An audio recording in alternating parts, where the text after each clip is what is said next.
The rosemary was still fragrant on my fingertips. I was in the middle of prepping a marinade for the lamb roast I planned to bring to dinner, my hands moving with the familiar, comforting rhythm of a recipe known by heart. My phone buzzed on the granite countertop, a sharp, intrusive sound in the quiet of my kitchen. I wiped my hands and picked it up. A text from my daughter-in-law. Isabel. You're not invited to dinner. I don't want you here.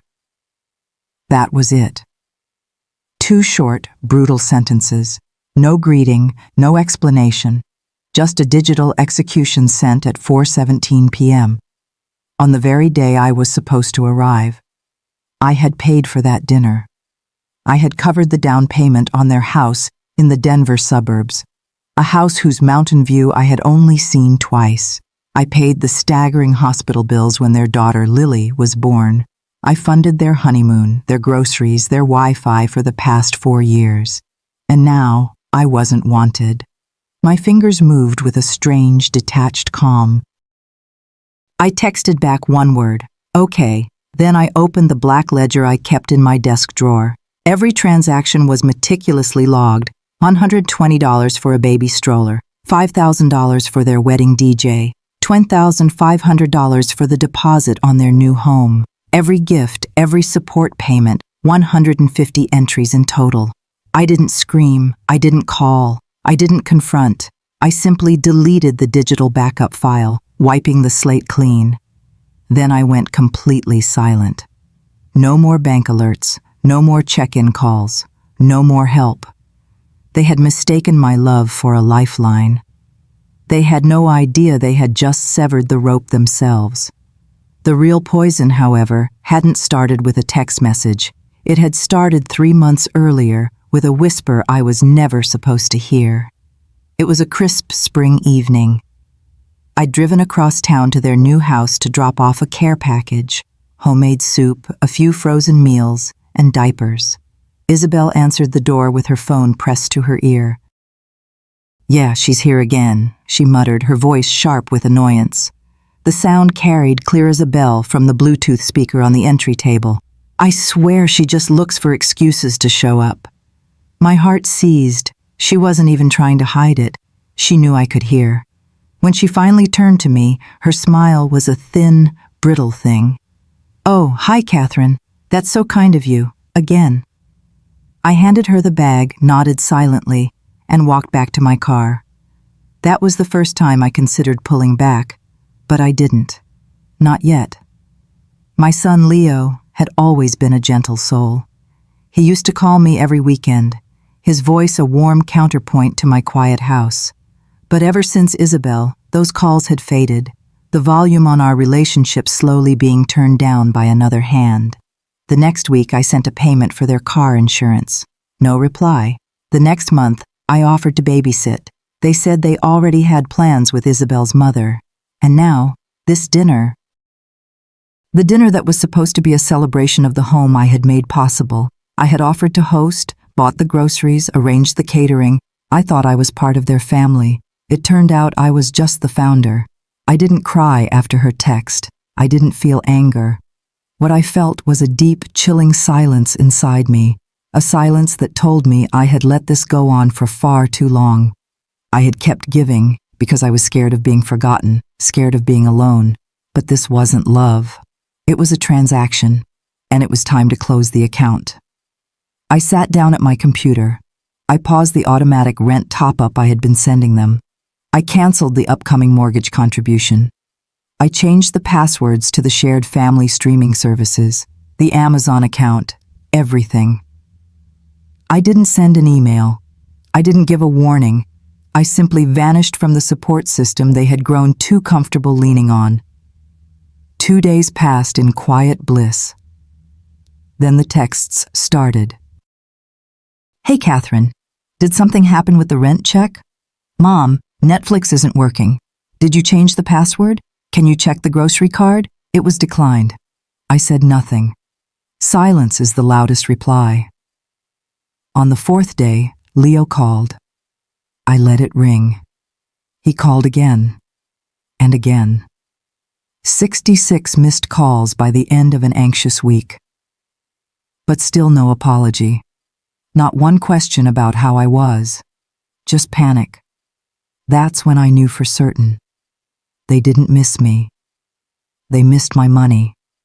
I wasn't finished. The digital receipts may have been deleted, but the paper copies in the black ledger remained. I drafted a formal legal letter itemizing every major payment as a temporary loan, subject to recovery if not acknowledged as a gift in writing. It wasn't about revenge. It was about respect. I was done letting them treat me like a doormat. After a full week of my silence, a different kind of message finally came through. It was from Leo alone. "Mom, please talk to me." "What's going on?" "Isabel says you're mad because of a misunderstanding." "A misunderstanding." The word was an insult. "You're not invited to dinner. I don't want you here." How much clearer could a message be? Still, this was my son, the little boy who once promised to take care of me when he grew up. But that little boy was gone. This man had stood by while his wife sent that text. He hadn't stopped her. He hadn't defended me. He only called when the money ran out. I typed back one word. "Why?" He replied instantly. "Why what?" The fact that he didn't even understand the question told me everything I needed to know. I didn't bother to explain. That night, I opened a box I kept in my wardrobe.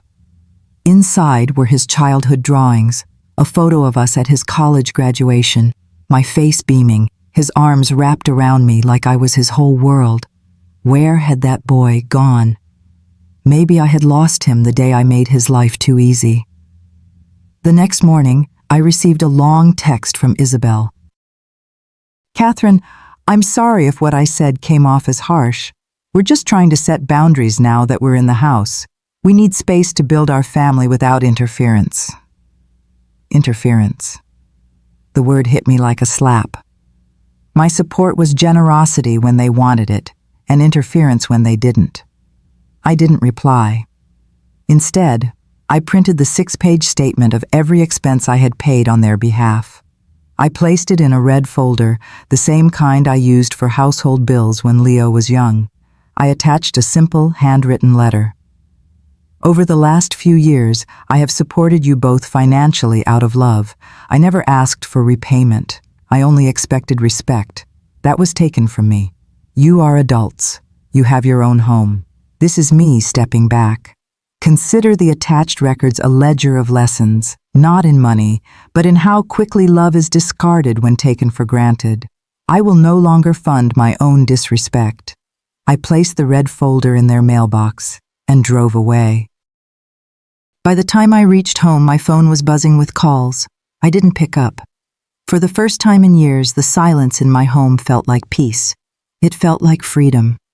A week passed, then 2. I started going to an art class again. I took a trip to the mountains with old friends. I started seeing my niece, who was in college nearby. We'd cook together, laughing over silly things. "You're glowing, Aunt Catherine," she said one day. I smiled. I stopped pretending I was welcome where I was merely tolerated. Then came Leo's birthday dinner, the one I wasn't invited to, but word had gotten around. One of Leo's oldest friends, Ben, had seen the guest list and called me. I told him the truth. Halfway through the party, as guests laughed in the backyard, another friend asked loudly, "Hey Leo, is your mom coming later?" Isabel tensed. Leo shifted uncomfortably. "She couldn't make it." Ben, standing nearby, spoke up, his voice carrying across the yard. "No, she wasn't invited." The laughter died. A ripple of murmurs went through the crowd. A few guests quietly got up and left. One woman returned the gift she had brought.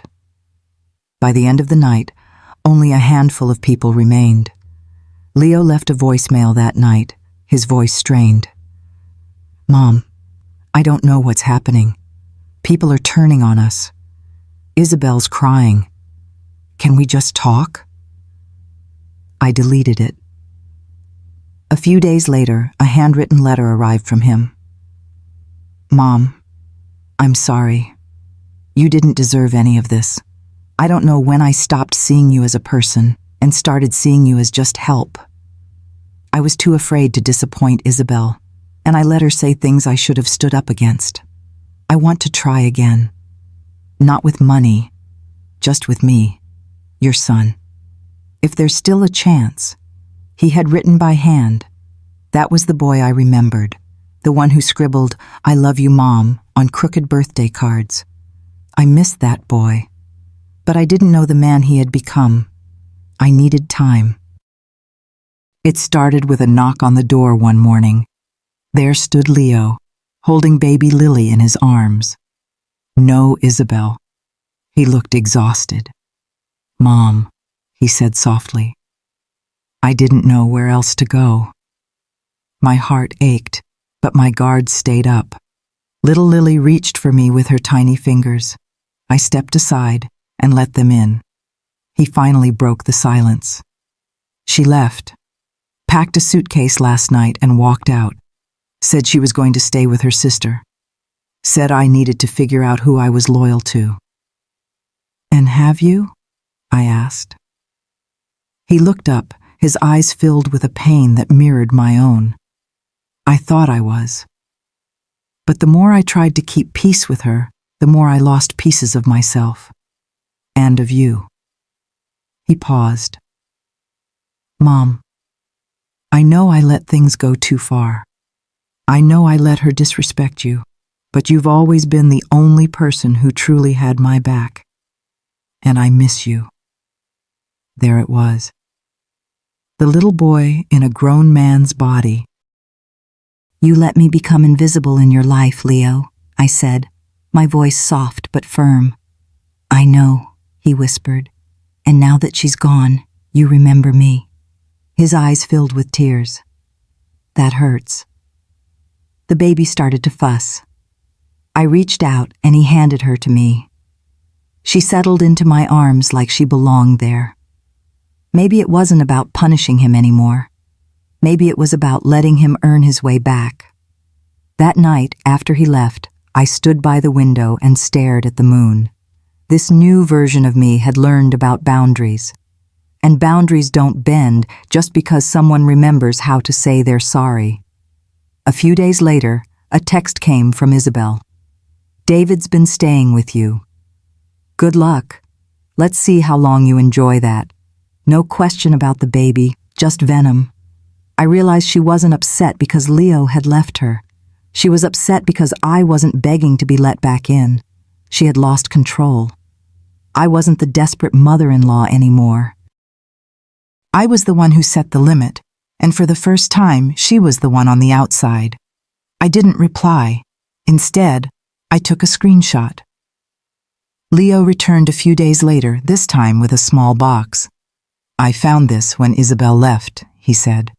Inside were printed copies of texts and emails between Isabel and her sister. "I can't stand that woman. She acts like we owe her something. If Catherine thinks she can control our lives because she paid a few bills, she's dumber than she looks. Once the house is paid off, we won't need her anymore anyway." My breath caught. I looked at Leo, his eyes heavy with the weight of his own blindness. "I had no idea," he whispered. I closed the box. The pain was sharp, but it was clarifying. This was never about one dinner. This was a long, slow campaign of erasure, and I had finally stopped it.